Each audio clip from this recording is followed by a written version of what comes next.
What's going on, guys? Sean here, and I kind of want to talk about some stuff that I just didn't have time to get ready or get done before the knife show next week. So right now, we're in kind of full swing to get some knives and stuff ready, some sheaths, handles glued up, all that stuff to get ready for the show coming up next Friday. That's going to be the Oregon Knife Show down in Eugene, and I'm going to be there all 3 days, and I still work, so after the show, I'm going to have to go work 12 hours at night, get a little nap in, and then come back to the show in the morning. So it's going to be a long 3-day weekend for me. But just want to kind of talk about some stuff that's not going to be at the show, some stuff we're going to be focused on after the show, because I'm really, really excited about a lot of cool stuff I've been working on. First off, this right here is Blunt Cut Metalworks. This is a Nylox utility knife at about 65 HRC. It has no edge on it right now. He gave it to me at about 20 thousandths, and we're going to be testing this knife. I'm really, really excited about this. If you don't know who Blunt Cut Metalworks is, his name is Lung, and he actually comes from... he was born in Vietnam, but he lives here in the U.S., and he is a savant when it comes to metallurgy and heat treating, and he has some crazy videos about heat treating all of these blades.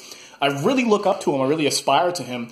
He's a physicist, I feel like, a very knowledgeable guy. He knows a lot about physics and chemistry, and oh man, you talk to this guy, the way he thinks about stuff is incredibly outside the box, and he is just a really, really enjoyable person and very, very helpful to me.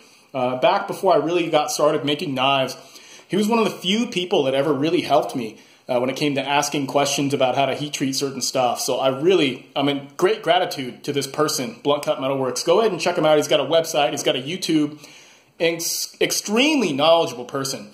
I can't say enough good things about Lung. So we're going to try this blade out after the blade show. We're going to see what Nylox can do. If you don't know what Nylox is, it's essentially a lot like CTS BD1N, like I have on this Kuko right here.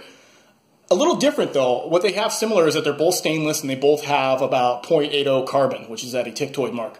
What's cool about Nylox though is that instead of having that nitrogen, you know, to get that nitrides and carbonitrides, all that cool stuff, is that you get rid of that and instead you have a pinch of vanadium and a pinch of niobium. About, 0.90, I believe, on the vanadium and 0.7 on the niobium. Correct me if I'm wrong. Maybe I got those flip-flopped. But should be a really kick-ass steel. A gentleman by the name of Laren, he actually did a micrographs of Nylox, and it looks like it has nice big blocks of carbide to it, so it should take an incredibly aggressive edge. Very, very exciting stuff. I bought some Nylox from him as well, so we're definitely going to be getting some mini trappers in Nylox. So I'm really, really, really excited about that. We're going to have some mini trappers up and running at a very high HRC. And so, pretty exciting steel. It's going to be something that's probably going to give something like D2 a run for its money. Probably a lot more edge stability, but good wear resistance, good edge aggression. I'm really excited about Nylox, but we're going to have to wait till after the show to really explore the Nylox blade steel. So, really cool. Very excited about that. Get that out of the way. Another cool thing, we've got that stainless steel, toughest stainless steel testing, and I actually had a gentleman send me, his name is Josie up in Washington, he sent me a USB microscope. So after the show, we're going to continue the testing with the toughest stainless steel, and I'll be able to get you guys close-ups of the edges and stuff like that. So I'm super stoked about that. That should be really, really awesome. He's letting me borrow this, so that's really cool. I let him know that, hey, I can't really touch this until after we get done with the knife show next week. So look forward to that video. We're going to really break it down. And yeah, we're going to destroy these knives too, so that should be really fun. I do like breaking stuff. What else? Oh, this is a Gyuto kitchen knife prototype. This one's in 52100. We're a little bit too narrow on the handle here. I was just kind of playing around with it, but we're going to still have my handle design on there with a just beautiful Gyuto shape. We'll really try to do a 240, looks like. I'm not sure about this height. We could have a little bit less height to it. I'm not sure yet, but very, very excited to get a Gyuto. The thing about kitchen knives, why I like kitchen knives so much, is because there's a focused purpose for their use. And there's people that rely on an excellent quality cutting tool, 5 days a week, 40 hours a week kind of stuff. If you want to know who some of the hardest working people are in the world, it's definitely going to be cooks. People that cook for a living. They have huge respect. I have huge love for people that actually get out there and work as cooks, because there's some of the hardest working, most underappreciated workforce I feel like that's out there. So yeah, we're going to be getting some Gyuto stuff under control. survival knife stuff. This is a prototype in 01, 1/4 inch thick. Basically take the trapper and just increase the thickness to it. We're still going to do an incredible grind on this geometry. We're going to make it very, very thin, but we're going to try to definitely make something that is, very good at batoning, with that thickness to it. Because people love to baton, and we're going to make a knife that will baton for them, kind of a one-tool option. As well as I'd like to explore the unbreakable side of knives. There's a special steel called CPM 1V. And so take a steel like 3V and make it even more ductile, make it even more tough. Perhaps a little bit more malleable. It's not going to hold its shape as well as CPM 3V. But CPM 1V at 60 HRC should be very, very exciting material and a very, very exciting project for something that is just unbreakable. So we're going to definitely try to go for that and make the unbreakable knife, and that should just be a lot of fun. It's definitely not my focus or what I most enjoy about knives, but I do want to explore it a little bit, So we're not just going to be doing the really thin laser ground stuff. We're also going to be doing the bruisers and things like that. And so people that wouldn't enjoy the thin, flimsy knives, they would enjoy something more like that. So we'll have options for people in the future.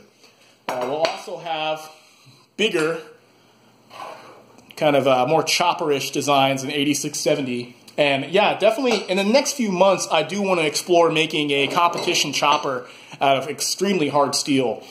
Just trying to source the bar stock, something like CPM 4V, an incredibly high hardness, super thickness, maybe something even as thick as, like 0.375, which is about 3/8 inch at the spine, but then grind it down to just a little bit under about 10 thousandths behind the edge. So we're talking about a lot of material and just having an incredibly high hardness and just play around with that. Just see, we're talking maybe like a 10-inch chopping knife. It just should be a bruiser. And I love the finesse, the delicate knives for sure, the ones that cut really good. But there's no denying I also love knives that are just made for absolute destruction, made for just breaking stuff, taking out all your energy, on stuff. It should be a lot of fun.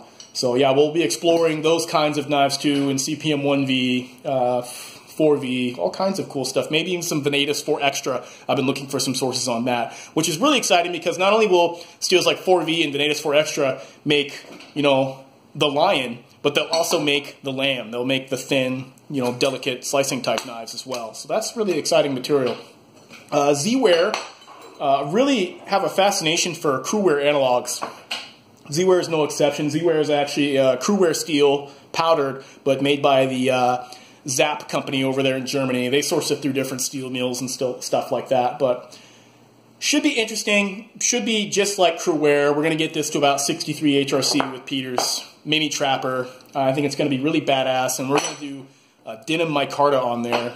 There's something about pairing Crewware with jeanswear. I just think that's really cool, and I'm really excited to get that to you guys. We're also going to get some mini trappers in 4V. Super stoked about that. I talked about in that last video how I got a source for Maximet. You're damn straight we're going to get some Maximet. And then we've also got Rex 121, and I'd love to compare the two and see what the two steels can and can't do, and if there's any merit to one or the other.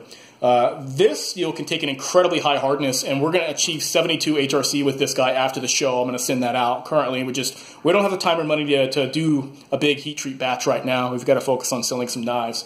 So really excited to do that, and when that Maximet steel comes in, I want to make more the mini trapper. I like the mini trapper, I think, a lot more, but I think for steel testing, I do like the size because there's no hiding any inadequacy in a larger knife, like the full-size trapper. Also, we've been playing around with Vanix, but Z-Finite, or also LC200N, is a really exciting steel as well. It costs half the price of Vanix, and I'd like to really kind of play around with it and see how that kind of behaves. So stoked to getting a piece of Z-Finite and kind of seeing how it compares to Vanix, seeing how much of an advantage there is to a very expensive material like Vanix. Very excited about this. This is CPM 10V, and while I would much prefer to have something like K390 from my experience with Spyderco knives, 10V is no slouch. It's a very underappreciated metal, and I'm very, very excited to get something like this at high hardness, let's say 65 HRC, should be really, really badass. And we also have something really, really special in store for CPM 10V, and I won't tell you guys right now, But it will be really, really cool when the time comes and I can reveal it to you guys, because I don't want anyone to beat me to it. That's the main reason why. But a thin slicer in 10V, a thin Mountain Man Trapper knife. Oh, Jesus, that should be really, really cool. So I'm really excited about that to play. We also have CPM D2, and I've always wanted to try CPM D2 and see how it compares. I know that D2 is just absolutely horrible to sharpen, especially if you're looking for an excellent push cutting edge. It just doesn't seem to do that well with that.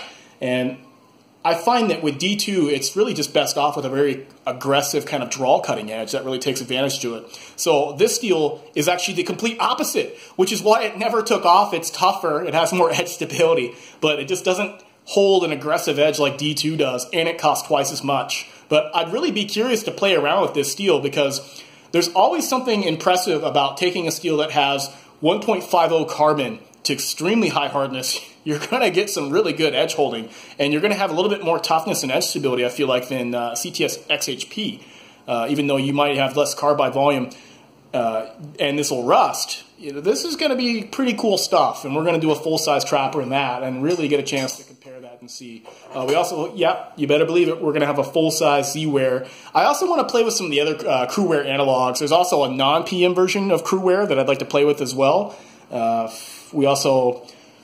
I want to play with perhaps maybe some Spectrum wear as well. That sounds kind of cool, and I'd like to see if there's any kind of difference with that, as well as even just playing with some Carpenter's PD1. But yeah, we'll definitely get some CPM Crewwear in a big batch going, because this steel is really impressive. What's so cool about Crewwear versus back here when we were talking about, where is it, 4V, they're very similar, but Crewwear just seems to take a better edge, a more aggressive edge. This edge isn't as aggressive, but it's much tougher at higher hardness. But this is no slouch, it's still incredibly tough. It's a really nice sweet spot between 3V and 4V, I feel like. And it might even cut longer on rope, Crewwear, than 4V, even though 4V can take a higher hardness. So hardness isn't everything. So really cool, excited about that. This one right here, this is actually Crewforge V. So if you look at the steel, it's basically like 01 or 52100, but they add a little pinch of vanadium to it, which is pretty badass. It's kind of like how Nylox, I told you how we got a pinch of vanadium in this stuff right here, but also a pinch of niobium. This is a simple low alloy carbon steel. It still is a hypereutectoid steel, which means high carbon. It's past 0.80. It's about 1.05 on the carbon content. But this stuff right here should be pretty badass, especially if we get it up to like something like 63 or 65. Laren, the metallurgist, he's got an awesome blog, and he's talked a lot about this steel. It doesn't show impressive toughness, but I feel like we can get a very aggressive edge out of this. And this should be a lot of fun to play with. I'm really excited about that. Also, we have W2 blade steel. And this is really cool stuff. I really want to get some Hamones going on this blade steel right here. And actually talking to a gentleman online, he actually sent me the material, the Satanite, to get the Hamone, to make the clay on there for the Hamone. And I saved up a bunch of money to get some Parks 50. Unfortunately, I just don't have time to get to it before the show. This seems like something you can just dedicate your life to by itself as a knife maker. You know, you won't...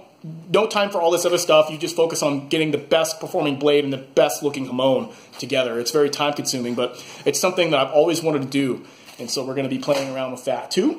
Get asked a lot about smaller blades. This is a special request knife for a friend.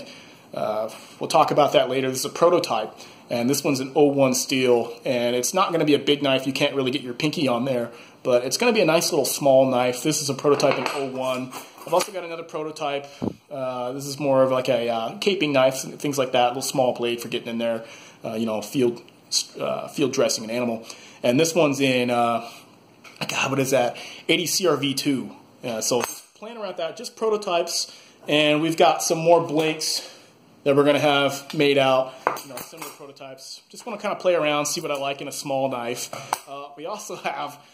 This is really thick. This is a small, just EDC, like bruiser type knife. I want to explore that as well. You know, just make a total just dipshit knife that, you know, is used for people that like prying, scraping, all the dumb shit that I don't necessarily like. But at the same time, it's still fun to explore that kind of stuff, I think, too. Make a knife that can just handle some serious abuse, be really comfortable, and do like a horizontal carry on the belt so it disappears. It's not there until you need to pull it out. You know, maybe pry open a door. Something awesome. This is a prototype in 01. There's a lot of 01 prototypes because it's a fairly affordable steel, but I would definitely like to explore maybe some 3V or some CPM 1V with a knife that style like we talked about over there. So that's just a few of the cool things I want to show you guys, and unfortunately I just don't have the time to get to before the knife show, but stuff that I'm really excited about sharing with you guys and showing you guys all this cool stuff when the time comes. It's just going to take a lot of time. Time seems to be at a premium. I'm still working full-time right now. But when we get around to getting all this stuff done and made, I'm planning on getting this stuff done this year. So we're going to be very, very busy. I'm just showing you guys why I'm just so busy doing all this stuff. Because we've got a lot of really, really exciting stuff to show you guys. And I love knives so much. And I want to share that passion with you guys too. And I want you guys to join me. I want you guys to explore all this cool stuff together, because I'll share all this information that I learn, I'll share with you guys. And it's a lot of fun too. So it's really exciting. Well, it's time to get to it. I'll talk to you guys later. If you guys are going to the knife show down there in Eugene, I hope to see you there. But this is just stuff that you're not going to see at the show. This is stuff for after the show. We're going to have to focus on more pertinent stuff, like getting this stuff up and running. Oh, before I should go, I almost forgot. There is more to this. I got reminded by pulling that knife out. We've got more Nitro V. We're going to get this cut, polished, and we're going to send this out to coupons. I have not given up on giving this steel to 65 HRC. We will find a way. We're going to get coupons sent out. We're going to do a lot of different protocols.